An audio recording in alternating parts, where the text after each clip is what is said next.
Let's start with a question. How can we determine whether producing more of a good increases our standard of living? The answer is that our standard of living increases when an economy produces more of a good and consumers value more the extra output of the good than the goods and services foregone. For example, suppose that an economy produces another ton of steel. Producing more steel requires the steel factories to purchase more inputs. When the economy is on its production possibility frontier, the additional resources needed must quit producing other goods and services, and the amounts of other goods and services decrease. If consumers value more the additional ton of steel than the other goods and services foregone, then the standard of living increases.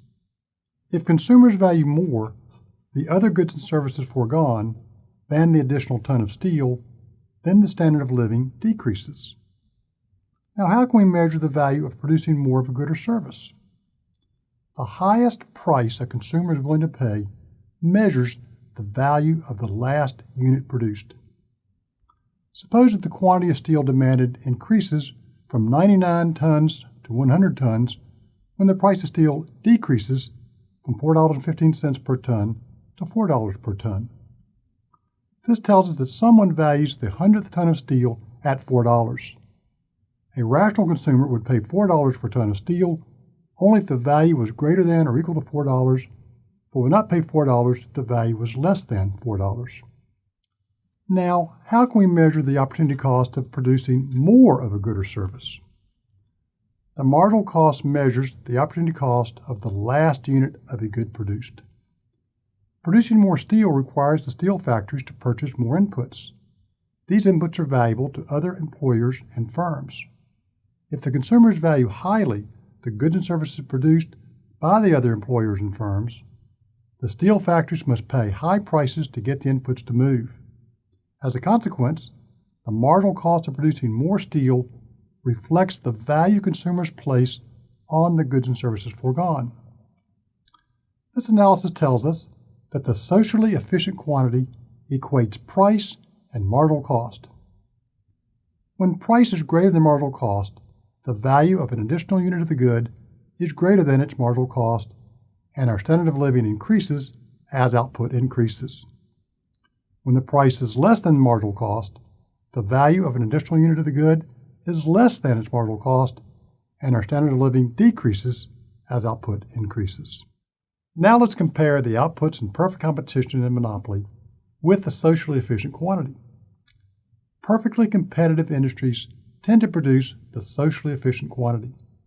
The perfectly competitive firm maximizes profit by producing the output that equates price and marginal cost. Since price equals marginal cost, the competitive output is identical to the socially efficient output. Hooray for perfect competition! Monopolies, on the other hand, tend to produce less than the socially efficient quantity because price exceeds marginal cost when a monopoly maximizes profit. Since price is greater than marginal cost, the monopoly output is less than the socially efficient output. Boo for monopoly! Moving along the production possibility frontier from the monopoly output to the competitive output moves the economy from an inefficient point to a point that is efficient. Let's use the frontier for computers and cars in the introduction to elaborate. Suppose that when the market for computers is perfectly competitive and the market for cars is a monopoly, the economy operates at point A, and that when both markets are perfectly competitive, the economy operates at point B. Moving from A to B increases the quantity of cars produced from 600 to 700 and decreases the number of computers from 2,200 to 2,000. At point A, and all points between A and B, the price of cars exceeds the marginal cost of cars.